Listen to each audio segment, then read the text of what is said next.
Ibu, mohon izinnya saya mau mencoba mengimbaskan AKM yang sudah saya ikuti di angkatan kedua.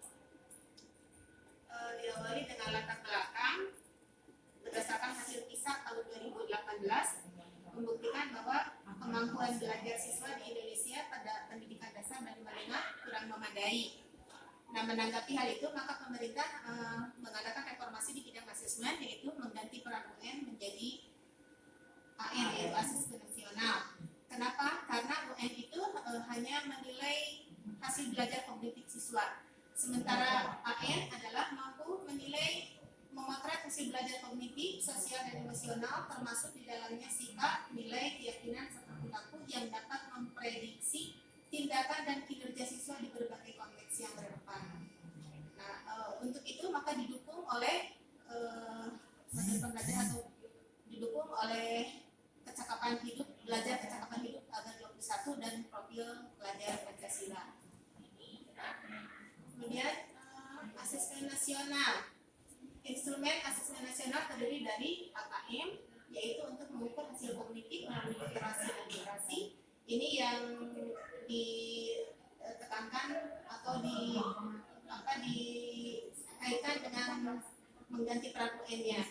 Kemudian survei karakter mengukur pencapaian dan hasil belajar sosial emosional untuk mencetak pembelajar Pancasila. Yang ketiga, survei lingkungan mengevaluasi dan memetakan aspek pendukung kualitas pembelajaran di lingkungan sekolah.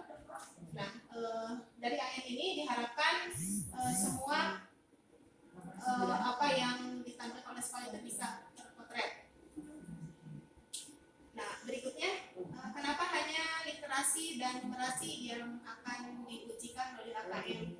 Karena kedua hal ini sangat mendasari untuk mempelajari atau mendalami pelajaran-pelajaran yang lainnya.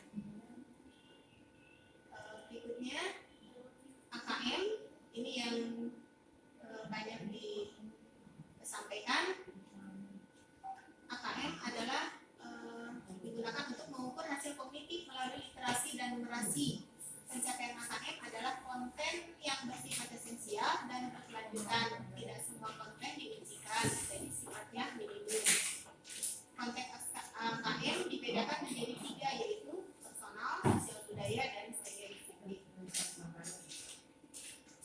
Kemudian dibahas literasi. Konten literasi menunjukkan jenis teks yang dibaca, yaitu ada teks informasi dan teks fiksi.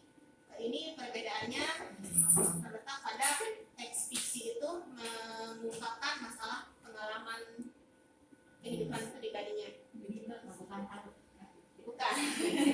Ini mengungkapkan pengalaman pribadinya. Kemudian konten adalah menemukan informasi. Fiksi bukannya itu cerita bohongan, Bukan. lalu cerita hayalan, Bukan. Justru ini lebih kepada dari cerita itu anak bisa menemukan menggunakan daya nalar, menggunakan daya nalar. Mungkin dilanjutkannya ke sana. Jadi tidak ke hayal, justru nalar daya nalar. menuliskan ulang halnya. Jadi di sini ada teks informasi. Teks informasi itu seperti kita anak menyampaikan mendapat materi gitu. Nanti di teks fiksinya dari materi itu anak bisa mengungkapkan pengalaman pribadinya gitu. Kayak ini kan kayak kreasi gitu ya. Kreasi dengan ini pribadinya. Dari informasi dari sini bisa ke Fiksi. Kemudian untuk konten adalah menemukan informasi, interpretasi, dan integrasi, serta evaluasi dan refleksi.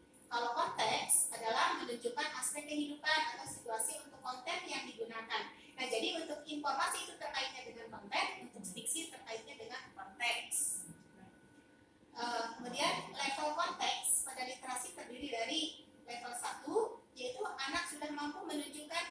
Jadi anak sudah mulai memahami, jadi bukan sekedar menemukan, setelah menemukan lanjut bisa memahami teks secara literal dan menyusun inferensi, membuat koneksi dan prediksi baik teks tunggal maupun jamak, menilai format penyajian dalam teks dan merefleksi untuk mengambil keputusan kelanjutan dari level 1 itu adalah terletak pada sudah mulai memahami, kemudian mampu mengambil keputusan, menetapkan pilihan dan mengaitkan isi teks terhadap pengalaman pribadinya.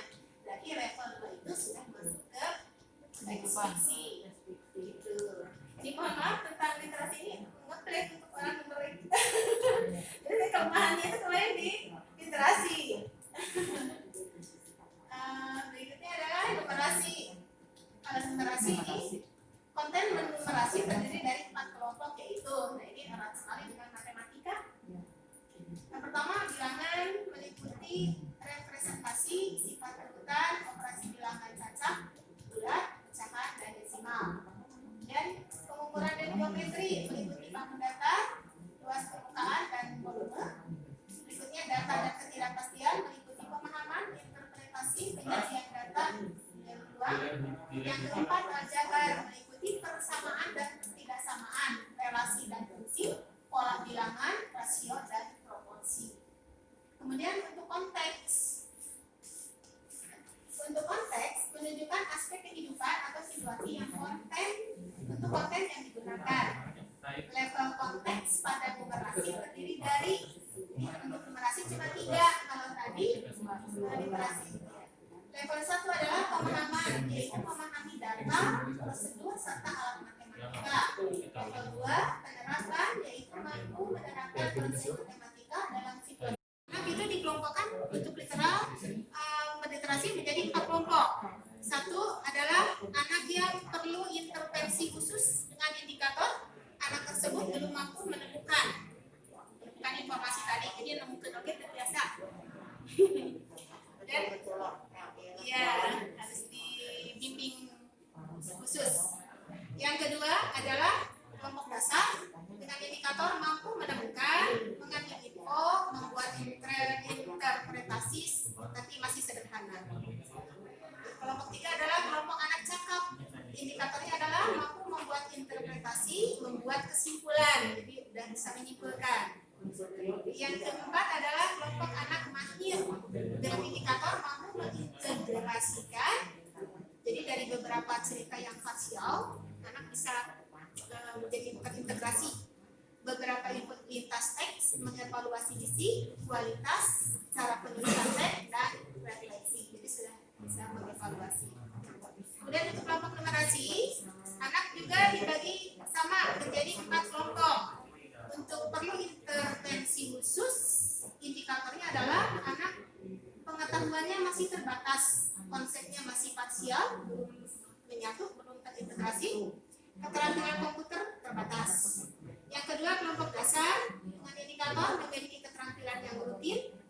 Ketiga, cakap dengan indikator mampu mengaplikasi pengetahuan matematika dalam konten yang lebih beragam. Kemudian yang keempat, kelompok mahir dengan indikator mampu bernalar untuk menyelesaikan masalah kompleks serta non-rutin. Mungkin yang soal tingkat tinggi itu ya.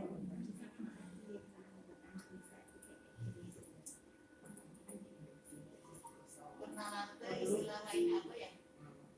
menganalisa jadi Ya, menganalisa untuk ini. Jadi biasanya kalau menganalisa dari hal yang abstrak, tindak lanjut sudah bisa berpikir abstrak, menganalisa, terus dia menginterpretasi menafsirkan lanjutannya. Iya. Nalar Urang ditalar apa? Apa lagi ditalar? Misalkan jadi dari memahami terus analisa,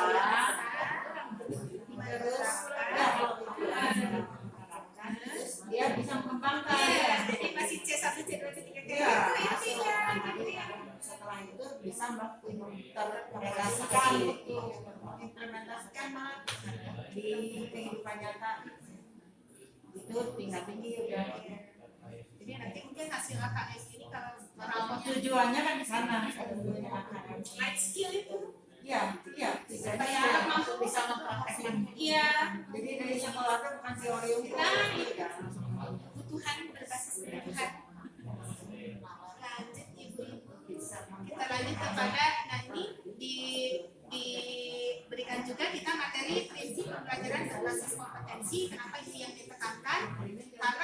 tadi mengacu kepada AKM. AKM. Nah, di sini ada prinsip pembelajaran berbasis kompetensi. Nah, kalau sekarang mungkin yang masih kita lakukan itu adalah belum sepenuhnya berbasis kompetensi. Karena di pembelajaran berbasis kompetensi ini prinsipnya adalah satu, berpusat pada kebutuhan. Jadi seperti tadi, ini tidak berpusat kepada konten kurikulum, tidak sepenuhnya gitu. Jadi berpusatnya pada kebutuhan ya, next ya tadi Implementasikan. iya. Jadi Belajar teori itu benar-benar bisa mengimplementasikan di kehidupan sehari-hari. iya. Mungkin Anda juga lebih termotivasi gitu kalau belajar untuk ini bukan sekedar untuk teori, ya sekedar tahu saja ya. Enak belajar Pythagoras saja kenal. Berikutnya adalah Anu benar-benar neraka kan aritmatika kalau sosial. belajar. Yang kedua adalah memahami konsep dan keterampilan. Jadi konsepnya mungkin secara teoritis, definisi dan lain-lain. Keterampilannya ya diterapkan tadi. Dan menunjukkan kinerja. Jadi tidak sekedar bisa menyelesaikan soal, tapi anak lebih terampil. Kemudian terkait kehidupan konteks nyata, ya CPLT ya, konteks learning itu di sini masih tetap diberlakukan. Dan orientasi pada proses dan penguasaan kompetensi. Nah, sementara untuk yang non kompetensi itu adalah berbasis kepada nilai, isi kurikulum, konten kurikulum. Kemudian ininya sekedar menyelesaikan soal-soal. Kemudian ini belum terkait kehidupan nyata. Dan orientasinya adalah nilai akhir. Tentang kelulusan itu hanya tentang nilai akhir.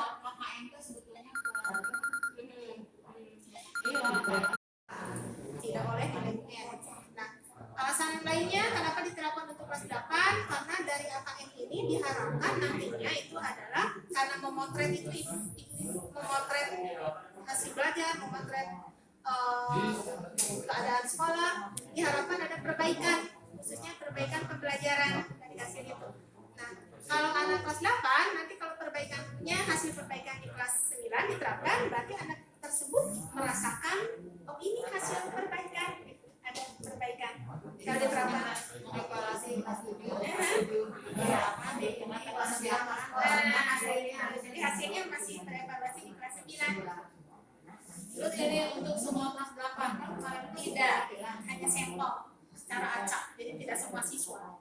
Nah, tapi hanya sampel karena penilaiannya bukan untuk siswa gitu, bukan untuk individu, tapi penilaiannya untuk kayak DS gitu ya, merekam sekolah gitu. Tapi untuk secara pribadi anak sendiri kan berarti tidak semua ternilainya. Iya, itu juga ada pertanyaan loh. Kalau itu tidak bisa menurunkan motivasi anak untuk belajar, nah, tidak itu. Tapi untuk jangka waktu lama dan program sudah berjalan sesuai dengan hasil menganalisis tindak lanjut, umpan balik dari hasil LKM ini, justru itu akan lebih efektif. Tapi kan nanti kan inputnya kan tetap dari anak. Iya, iya, ada anak, ada guru, ada kepala sekolah, jadi 3 itu. Kalau respon anak kurang bagus kan berarti nanti hasilnya kurang bagus. Nah, Nanti ada standar dong. iya, tapi untuk umpan balik kita perbaikan.